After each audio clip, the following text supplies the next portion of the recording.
इधर आजा।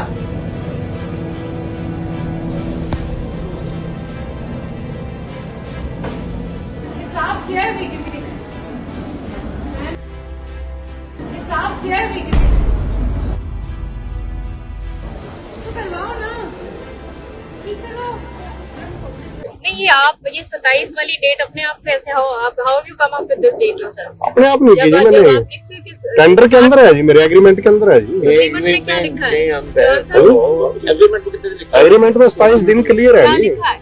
Agreement madam जो ओरिजिनल जो पहले एग्रीमेंट पहले हो चुका था, मतलब जो टेंडर जो ना अग्रीमेंट में क्या लिखा इसमें तो है मैडम डेट? 27 दिन है एग्रीमेंट। 2 तारीख मैम एग्रीमेंट में 27 दिन है। 44 स्वीपर की पोस्ट लगी हुई है अस्पताल में, मगर उसमें से सिर्फ 14 स्वीपर काम कर अच्छी तरह साफ नहीं होंगे, क्योंकि 14 लोग इतने बड़े अस्पताल को नहीं देख सकते। जब मुझे बोला गया कि 44 कर रहे हैं, तो मैंने इन पे रिपोर्ट मांगी कि बाकी 44 में से अगर 14-28 लोग क्या कर रहे हैं, तो फिर वो स्वीपर की पोस्ट पे क्यों लगे हुए हैं? क्योंकि मेरे डेस्क पे जब रिपोर्ट आती है तो मुझे दिखाया जाता है कि 44 स्वीपर लगे, तो मैं और क्यों लगाऊं जब 44 स्वीपर लगे हुए हैं।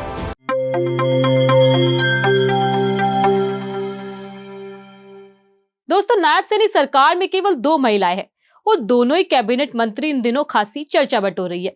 इन दोनों में इतनी समानता है कि अब दोनों की चर्चा होने लगी है। आरती राव जिस तरह लगातार अपने विभागों से संबंधित संस्थाओं का अचानक निरीक्षण करने के लिए पहुंच रही है, अब श्रुति चौधरी भी उसी राह पर है। दोनों के साथ एक सामान्य बात विरासत की भी है। दोनों पहली बार कैबिनेट मंत्री बनी है, दोनों लगभग हम उम्र है, और सबसे खास बात है कि दोनों का राजनीतिक सफर एक समृद्ध विरासत से जुड़ा हुआ है। आगे बढ़ने से पहले हम आपको हाल ही में दोनों मंत्रियों की औचक निरीक्षण का मामला बताते हैं। कुछ दिन पहले आरती राव का यमुनानगर सिविल अस्पताल में बिना सूचना के औचक निरीक्षण करना और वहां उनके सख्त तेवर ये बताने के लिए काफी है कि उन्हें कोई हल्के में न ले। बुनियादी सुविधाओं की कमी, स्टाफ की लापरवाही और अधूरे ट्रामा सेंटर पर जिस तरह उन्होंने जिम्मेदार अधिकारियों को फटकार लगाई, उससे साफ हो गया है कि वे सिर्फ नाम की मंत्री बन के ऑफिस में बैठने वाली नहीं है। इधर आजा।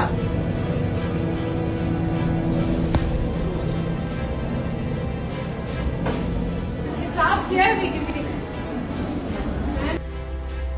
हिसाब किया है भी किसी ने? तो करवाओ ना, ठीक करवाओ।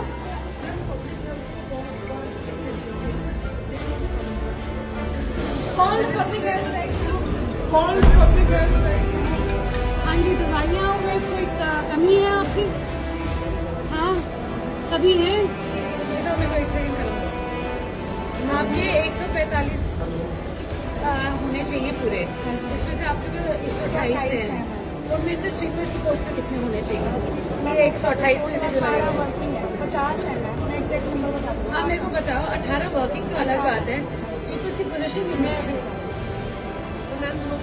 44 स्वीपर की पोस्ट लगी हुई है अस्पताल में, मगर उसमें से सिर्फ 14 स्वीपर काम कर अच्छी तरह साफ नहीं होंगे, क्योंकि 14 लोग इतने बड़े अस्पताल को नहीं देख सकते। जब मुझे बोला गया कि 44 कर रहे हैं, तो मैंने इन पे रिपोर्ट मांगी कि बाकी 44 में से अगर 14-28 लोग क्या कर रहे हैं, तो फिर वो स्वीपर की पोस्ट पे क्यों लगे हुए हैं? क्योंकि मेरे डेस्क पे जब रिपोर्ट आती है तो मुझे दिखाया जाता है कि 44 स्वीपर लगे।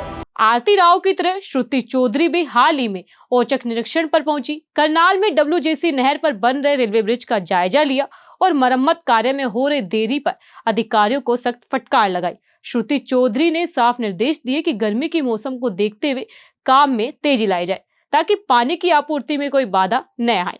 निरीक्षण के दौरान उन्होंने भूजल स्तर गिरने पर भी चिंता जताई और जनता से पानी के समझदारीपूर्ण उपयोग की अपील की। श्रुति ने अपने तेवरों से यह साफ कर दिया कि वे आरती राव की तरह काम के दम पर अपनी पहचान बनाने के लिए पूरी तरह तैयार है। आप काम करो 23 तक। आज के आए हैं, आज 22 है, कल तो 23 ही आ गई। काम क्या करने हैं? नहीं, आप ये 27 वाली डेट अपने आप कैसे how you come up with this date yourself? अपने आप नहीं की जी, मैंने टेंडर के अंदर है जी, मेरे एग्रीमेंट के अंदर है जी। एग्रीमेंट में क्या लिखा है? एग्रीमेंट में 27 दिन क्लियर है क्या जी। लिखा है? एग्रीमेंट मैडम जो ओरिजिनल जो क्लोजर पहले एग्रीमेंट पहले हो चुका था, मतलब जो टेंडर जो ना अग्रीमेंट में क्या लिखा उसमें तो है मैडम डेट? 27 दिन है एग्रीमेंट। 2 तारीख को। मैम एग्रीमेंट में 27 दिन है। जो मैंने पहले इनको ये कहा था कि जैसे क्लोजर का है, अभी ये भी हरियाणा से ही है। मैंने कहा अब इस चीज को अब आप छोड़ दो, आप हरियाणा से ही हो। एक चीज जो कहते हैं हमारे ऊपर इम्पेरेटिव है, पानी की बड़ी क्राइसिस है, तो जल्दी कर दो। क्लोजर वगैरह का ये पंजाब से भी हमें दिक्कत आ रही है पीछे से पानी की। वो सब we are aware of all that, लेकिन मैं ये कह रही हूँ कि इनका एग्रीमेंट डेडलाइन में क्या तो है? मैम एग्रीमेंट तो जो कहते हैं एग्रीमेंट तो 27 दिन का ही था जो कहते हैं, और इनकी जो 27 दिन कब तक खत्म है? मैम अब खत्म है, 2 तारीख को खत्म होते हैं। 2 तारीख को खत्म होते हैं मैम, 27 दिन तो 3 को, अब 2 मई को उसे चार से बंद किया, लेकिन 7 से 5 को ऊपर से बंद हुआ था, 6 पे यहाँ पे पानी बंद। यहाँ तो 7 तक चलता रहा। चलो 6 उस ही बात मान को लो छोड़ो, जो है कहते हैं मैम कह रहे क्या हैं भी कि मान और हमें पता है सर। बाकी आप हम तो इतने सारे पब्लिक काम करते हो डिपार्टमेंट पर एक बात सुनो, पब्लिक अब वापस हम अपने मूल विषय पर लौटते हैं। आरती राव की अगर हम बात करें तो वह हरियाणा के पूर्व मुख्यमंत्री राव बीरेंद्र सिंह की पोत्री है और केंद्रीय मंत्री राव इंद्रजीत सिंह की बेटी है। यही कारण है कि मंत्री बनने से पहले ही आरती राव की लोकप्रियता मंत्री जैसी ही रही है। कई लोगों को चुनाव जिताने में उनकी पिछले कुछ सालों से अहम भूमिका भी रही है। जब हम बात करते हैं श्रुति चौधरी की, तो वह भी अपने जमाने में सीएम रहे चौधरी बंसीलाल की पोत्री है। श्रुति के पिता भी मंत्री रह चुके हैं और आज के टाइम में श्रुति चौधरी की सबसे बड़ी पहचान है वह है किरण चौधरी की बेटी। बंसीलाल परिवार की राजनीतिक विरासत को जिंदा रखने का सारा भार अगर किसी के कंधों पर रहा है तो वह है किरण चौधरी, जो अपनी विरासत अपनी बेटी श्रुति चौधरी को सौंप रही है। आरती राव के पिता राव इंद्रजीत सिंह केंद्रीय मंत्री है। वह भी चाहते थे कि उनकी बेटी आरती राव उनकी विरासत को संभाल ले। अब राव निश्चित रूप से खुद के भीतर आत्मिक संतोष महसूस कर रहे होंगे, क्योंकि काफी हद तक उनकी बेटी विरासत की कमान संभाल चुकी है। आरती राव और श्रुति चौधरी दोनों अब इस विरासत को सिर्फ संभालना नहीं बल्कि अपनी मेहनत से नया मुकाम देना चाहती है।